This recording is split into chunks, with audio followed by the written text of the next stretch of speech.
Continuamos con estas meditaciones acerca de la iglesia y le doy una cordial bienvenida a esta meditación para hoy. Pido a Dios que permita esclarecer algo en su vida, algo en su experiencia cristiana acerca de lo que es la iglesia.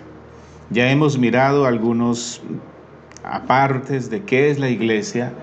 Y quiero decirle que todavía no he dado una definición porque no es simple, no es fácil dar una definición acerca de este tema de iglesia.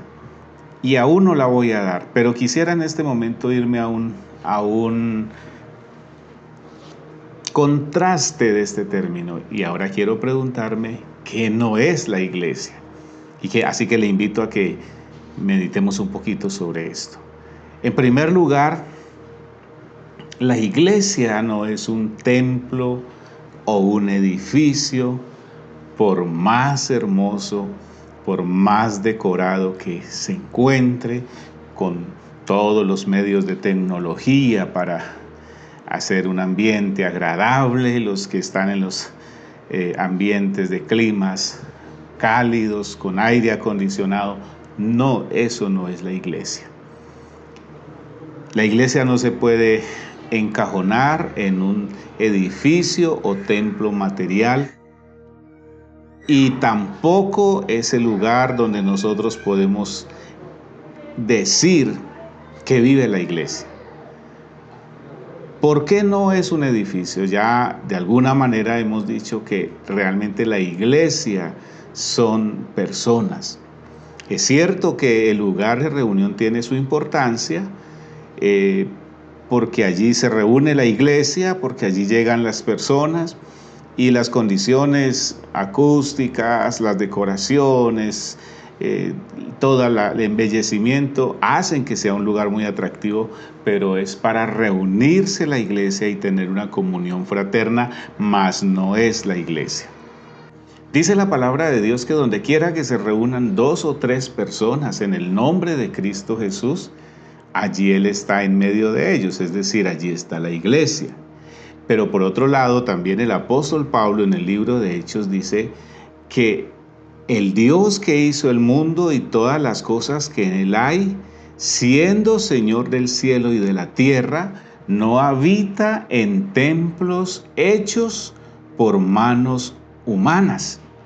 Y el Señor Jesús le dijo a la mujer samaritana: el día viene, la hora viene, cuando ni en este monte ni en Jerusalén adoraréis al Padre.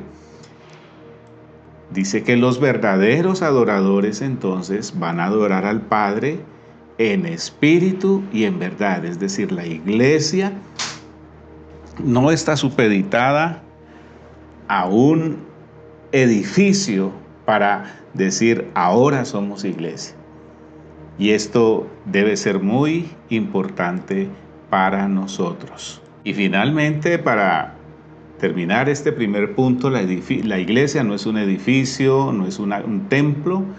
Dice la palabra de Dios en 1 Corintios 3:17, si alguno destruyere el templo de Dios, Dios le destruirá a él, porque el templo de Dios, el cual sois vosotros, ¿quiénes? Las personas, los que se identifican con Cristo, los que creen en Él, y dice, el templo de Dios, el cual sois vosotros, santo es. La iglesia tampoco es, en segundo lugar, una confesión de fe. Si bien es cierto que hombres inteligentes y sabios, con el fin de expresar un poco la claridad de toda la palabra de Dios, entonces tomaron los principios básicos, los sintetizaron e hicieron una especie de confesiones de fe, a lo que se llamó credos. En realidad el credo se queda corto ante el concepto de Dios sobre la iglesia.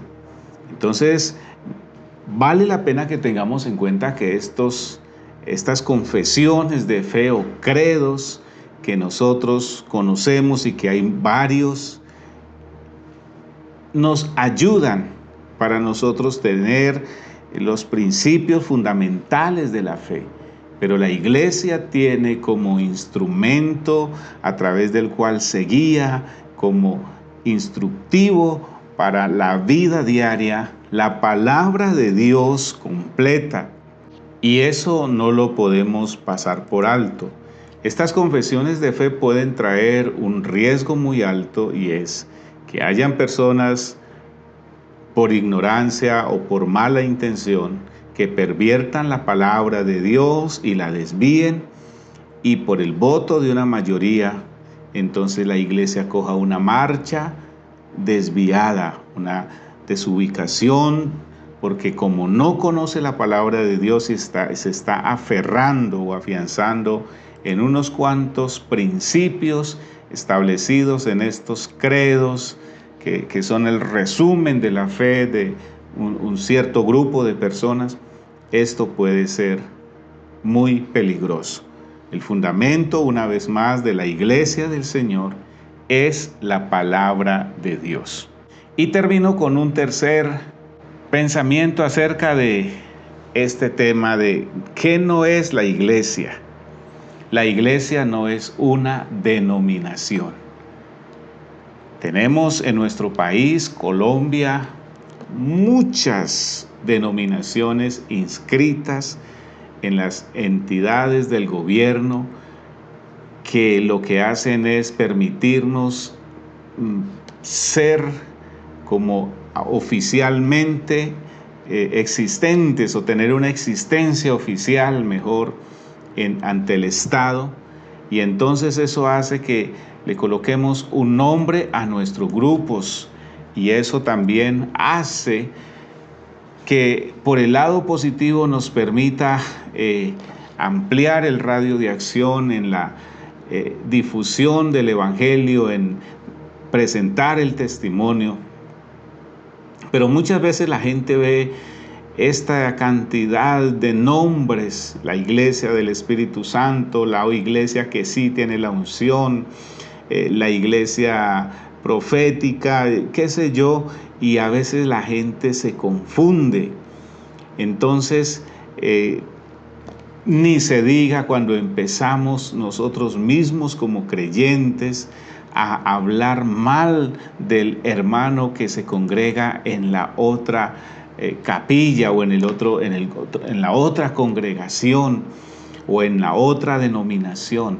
Solo hay una iglesia, la iglesia de Cristo. Sobre esto quiero hablar un poquito más adelante, o en el siguiente meditación, porque pudiera ser que nosotros miremos y digamos, bueno, en eso nos ha aventajado la Iglesia Católica porque ella es una sola y es universal. ¿Será eso cierto? Eso lo vamos a mirar en la próxima meditación. Por ahora, ¿qué no es la iglesia? No es un edificio, no es una declaración de fe, y no es una denominación. Que esto nos ayude para ir construyendo nosotros mismos un pensamiento apropiado y claro de qué es la iglesia del Señor. Dios continúe bendiciendo tu vida